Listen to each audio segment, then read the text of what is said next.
So you guys have heard a lot about me today. I'm not going to talk about me. I am here to bring these brilliant investors to you so you can learn about them, what they do, and why they do it. Fair? Everyone ready to rock and roll? Okay. All right, investors. So we have 20 minutes. We're going to get right to it. Yep. Mm-hmm. So tell the people who you are and why you think I invited you to be here on this panel. And as a reminder, this panel is called Diversifying the Cap Table.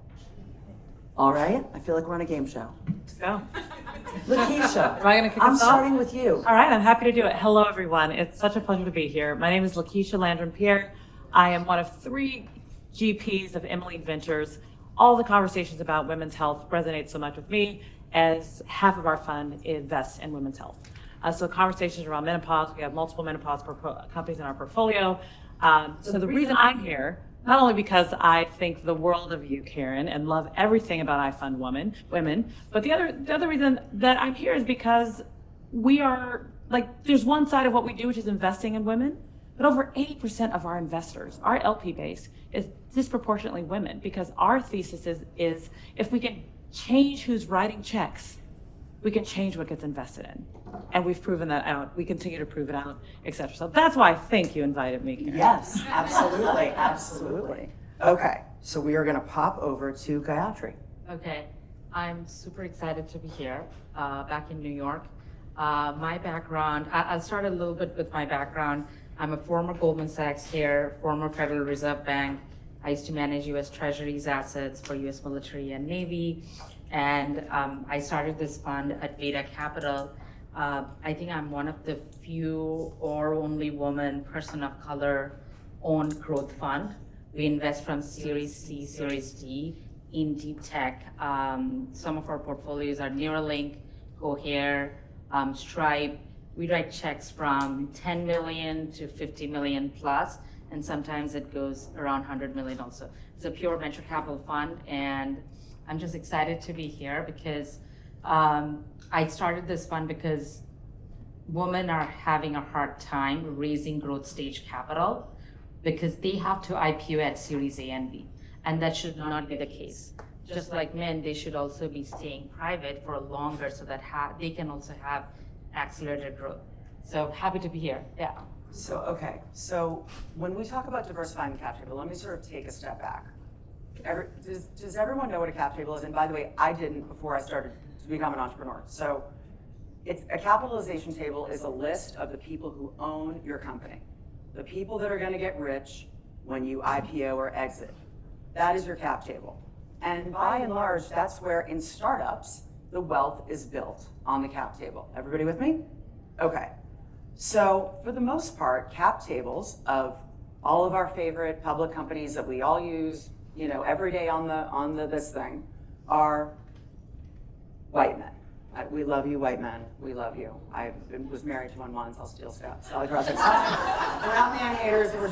We're just talking facts.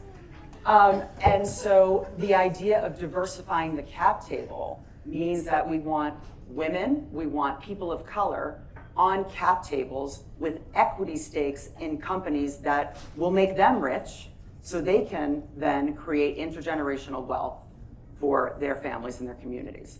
That's what diversifying the cap table means as a general principle, okay? So the reason I invited these lovely people here is because they are pioneers and they're doing the damn thing.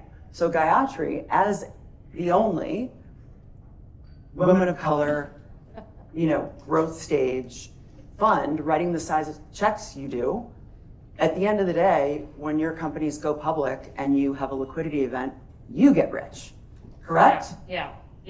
And I think that's the the most whole point, important guys. thing is we want the founders, to grow, as so much of capital is there in the venture capital space, but they're mostly going to early stage, but all of the capital that is accumulating at the growth stage is not going to women or person of color, and that's where we need to make changes. And it starts from early stage. Yes, but the point with you is, you may have no companies in your portfolio, and I think you have a couple, but you may have none that are founded by a woman or a person of color.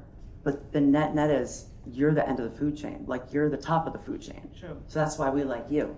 That's why you're on this panel. Yeah. Okay. And so- your LPs, right? Yeah, and our LPs, and also we have a very diverse team, 100% diverse team, they are all coming from Harvard, MIT, and also very diverse backgrounds. Yeah. Great. So we're making diverse people rich through her fund. Okay. Yes. Cap table. David, this is gonna shock you. So this is the first time in my life I've been asked to mansplain anything. So I really appreciate this opportunity. It's a little hot in here, but I recognize it for sure. It wasn't set for me. Oh God. So I'm David Tedden, and I'm with Coolwater Capital. We are an investor and accelerator for emerging VC funds. We're the money behind the money. We have backed 226 VC funds, which have collectively raised over $2 billion and invested in over 5,000 companies. For comparison, Y Combinator, which is our role model, they've backed 4,500 companies directly. So we are a hub for the innovation economy. Previously, I was a partner at 2 New York VC firms, FF Venture Capital and Hoff Capital, and also founded Harvard Business School Alumni Angels of New York, which is now the biggest angel group on the East Coast. So one of the reasons why you were kind enough, I think, to invite me is when I launched Harvard Business School Angels, which are all Harvard affiliates, but we invest blind to school affiliation. If anything, we don't invest in the Harvard people because of the opportunity cost and the ego problems associated with our Harvard MIT grads. I surveyed them. I said, why are you an angel? You want to give back? Do you want to mentor young people? You want to sit on some boards? And the number one answer of my fellow Harvard grads was returns. So then I had a design problem, which is most investment bodies specialized by stage, sector, or geography. We, as an angel group, our members came from many different industries. Banking, consulting. No, there are other stuff too. And because it's New York, a lot of us were international. So we launched an initiative focused on backing women and diverse founders as a JV with the NAIC, National Association of Investment Companies, in order to introduce my members to underrepresented founders. And that was strictly in response to member feedback. At Coolwater, we are strictly financial investor, but 25% of the fund managers we have backed are women-led or women co-founded, and 42% are self-identified, people of color or underrepresented minorities. Woo. So we are doing, Harvard right now and other universities are wrestling with how to stay in compliance with the new legal regime, right? They still have certain diversity goals they want to hit. We're doing it. Harvard hasn't called me for advice, but we're doing it. We're investing in a very diverse population, but we don't have any explicit filter of race, gender, or anything else. We're just looking for returns. So, yes to that. I think what's so interesting about, I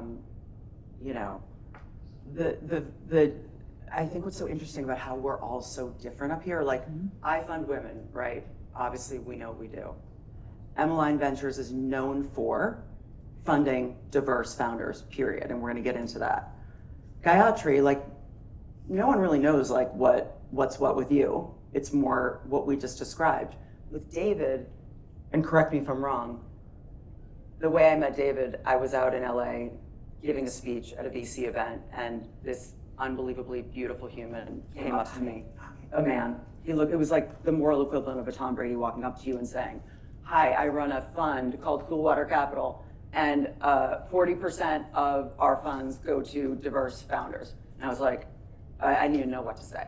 I was like, great. So I asked these guys to come speak, and what's interesting about what they do is they don't say it, they're not out there with a brand or a thesis or anything public to say we're looking for diverse founders, because the opposite is gonna happen. Like, I'm not gonna get into the weeds, but I'm living sort of the nightmare of the opposite happening, right? We say we wanna fund women and people just don't like women. So that's a whole different story. But what I think is so interesting about David's company is that you say you're blind, and maybe you are. I'm gonna dig into this a little bit. Like, you're blind to who is applying for funding. You're blind to the fund managers. And then you just magically come up with 40% of your fund managers are people of color. Is that true? Is it magic? Yeah, so I wouldn't say it's that we're blind. It's part of the person's lived experience. So if they come in and they're an immigrant from country X and they're particularly networked in country X, great, right? That gives them access to deal flow from that ecosystem that I don't have because I'm not from that country. And so we're not blind to it. But what we are is we don't have any, we simply do not market as we are focused on such and such population, other than we want to invest in great managers. And there are two reasons for that. The first is, if you look at the limited party universe, the people who give us money, right? There's only a minority of LPs who focus on impact. Most of them just want returns, right? So if you go to them and say, we're only investing in people of a certain background, right? A lot of them won't give you money. And so that's a problem, right? Because we need capital to function. And we are fishing in the bigger pond, not the smaller pond of the limited partners who care a lot about diversity. Second reason is I've talked with many founders, general partners, VC fund managers, like my colleagues here, who are underrepresented. And they say when they're raising money, if they have the choice, they want money from Sequoia. They want money from the Harvard Endowment. They want money from the institutional allocators who are investing in a race-blind, gender-blind way. And you could argue about the use of blind, but like Sequoia definitely does not market as we're investing in a certain color. They'll take money from wherever they can get it, right? Because most people don't have a choice of where they take money from, but they prefer to get money from the big pond, not the small pond. And so we think that we are a better signal to other investors, an attractive signal when we're backing VCs and we're saying we think these are among the best VCs in the country because they're awesome, not because of any particular genotype they have. So I love that. I know we were talking about this before we came on the stage. I think the two can coexist, right? Yes, and part of the reason they can, that you can both have VC firms like an Emily Ventures, and just to share a little bit more, right? So Emily Ventures, we're an early stage firm, which means we invest in pre-seed and seed stage businesses that are building solutions for women to help them build their wealth. So we have an entire wealth bucket: fintech, care economy, future of work, manage their health, which is our health bucket, and then live in a cleaner, safer world. That's where we invest in climate tech, ag tech, and sort of clean solutions. Now, we have to invest at the early stage because there's not been enough capital going into women entrepreneurs, as we've heard all day when it comes to women's health. So we have built an expertise there. However, we also do understand when you go to larger pools of capital, that sort of niche expertise is not really where folks want exposure. However, when you, as LP that understands the niche and sort of expertise across smaller GPs, you're the ones that then end up deploying that capital into those GPs. So I actually think it's really important that there is a coexistence of both. Absolutely.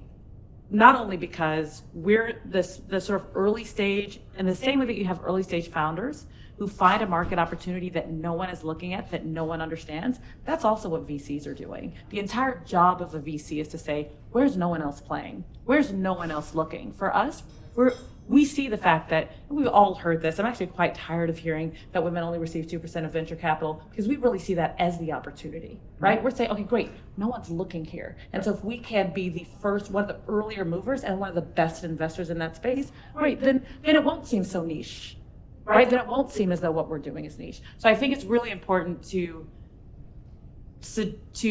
push for both, because I think it's important to have that sort of broader strategy and to have that sort of niche strategy. I actually think that this strategy, that just this amalgamation that came together here today, is kind of dope. Yeah. Plus one. Kind of Plus amazing. one. Yeah. Dude, you're going to be a very popular guy. Just, you're welcome. That's very rare for me. I do realize that after having you on your week.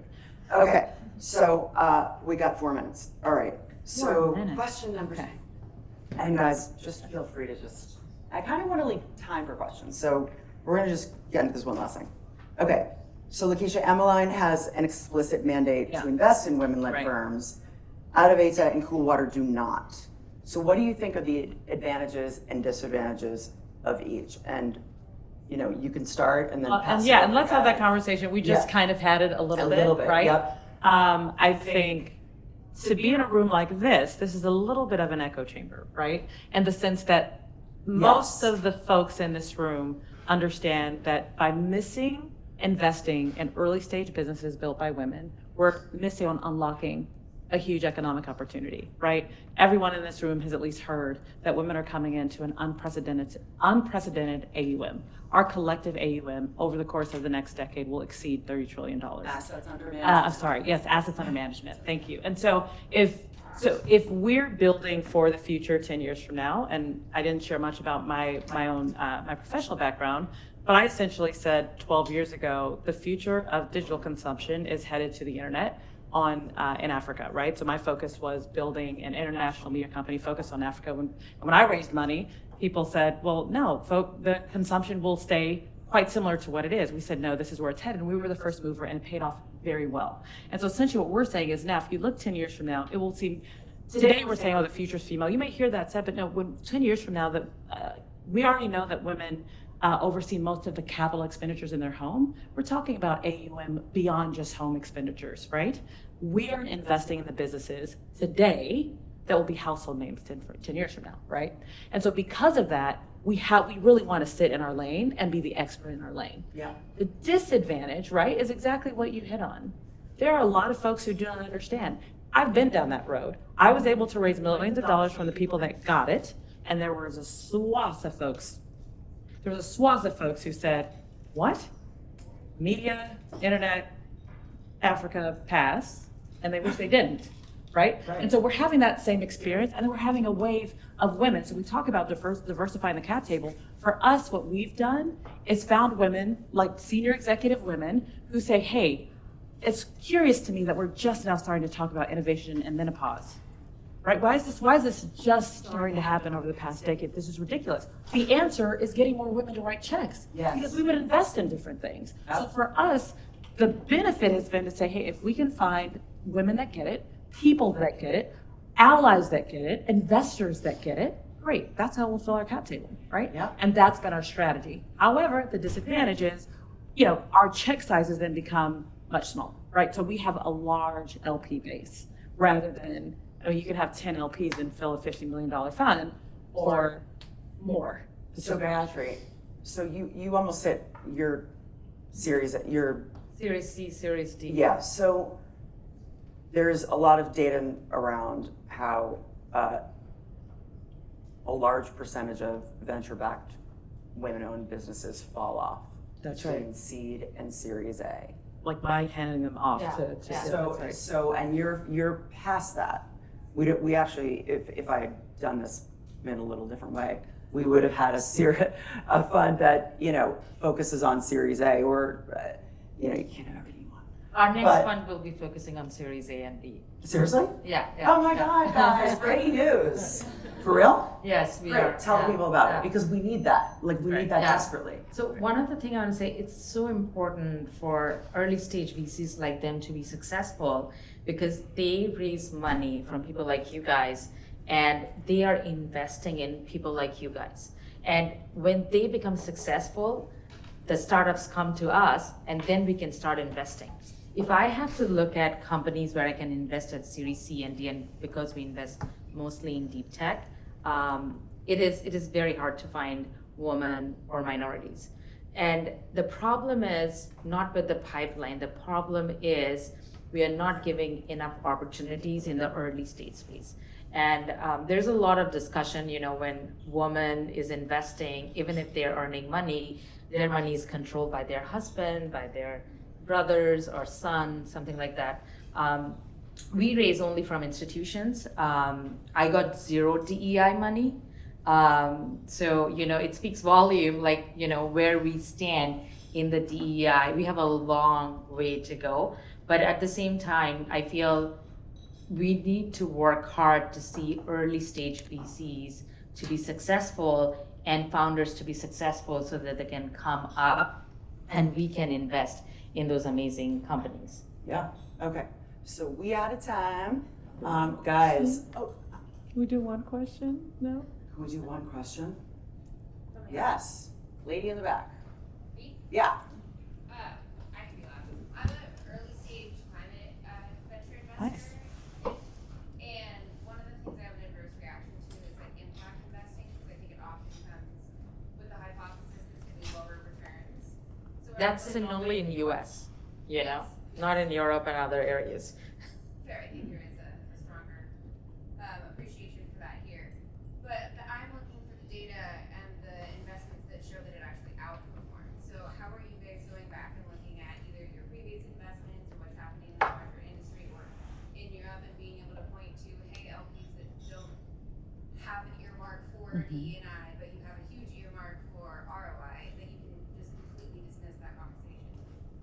want to take it? I don't know. So we have a big focus towards decarbonization. We also work with Prince William's Foundation. We are official partner of his Earthshot Prize, and we invest, try to focus on, not invest, but try to nominate early stage. Like even if you are starting with your friend and there's some traction, and you can get £1 million funding from there, and it's all over the world opportunities. And I understand where you're getting. I think the narrative around decarbonization or climate tech that has been, especially in US, is like, oh, there's not enough return. Actually, the return is amazing, but the problem is that there is a little bit of a snag when you are investing in companies. After that, they need accelerated growth, and there needs to be more infrastructure funding that needs to go in the climate tech world. The funding on the climate tech needs a different kind of approach, not just pure equity. There needs to be structured solutions in the growth stage where mostly KKR and Carlyle's are out there. And I think that is where the problem is, because every LPs, when we talk to, they're looking for DPIs, which is basically the return. When is the return? And most of the climate tech startups, after post-seed Series A, it's tough to raise. The reason they're tough to raise because they're unable to accelerate the growth. And I think we have a lot to do in that case.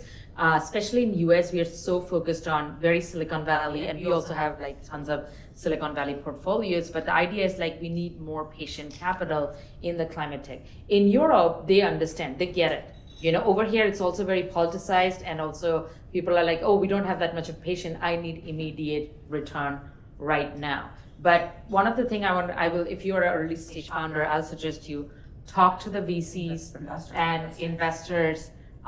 Especially start with angels, talk to the investors. They understand. Oh, you are an investor. Yeah, Okay. I'm actually asking around how do you look back at data that shows that these DE&I investments Yeah. are actually outperforming. So I was asking the opposite. Yeah, I think it's a great question. It's actually quite hard to answer if we're just going to be. Answer it, actually. Well, okay, answer it. What I would also say is what we do is we have to actually look at our internal, the data kind of sits more internal. I don't know how much of it is really publicly available. So what we have found is we have a really amazing network of peer investors where we're saying, hey, here's how our portfolio is performing, our climate portfolio. How is yours performing? And we're trying to build internal data. So part of what Emmeline is doing is we have an internal research team, because so many of the answers to your point that we seek, we can't find out in the market. So we sort of do that sort of internal work and with our industry partners to collect the data to really say, here's what we're seeing and here's where we think things are going. So that's what I would suggest as a really quick answer. There's a lot of cyclicality that goes into effect, and I think there are a lot of climate tech startups raised around the high valuation of 2021. And that has made a lot of VCs who are not pure climate tech get into climate tech world, and they invested a lot of capital, and now the returns are not that great. They're like, oh, okay, so bigger LPs are like, the returns are not that great. Maybe we can pull out the capital. So there's a little bit of a disconnect on that, but that's a longer session. A whole other discussion. Okay.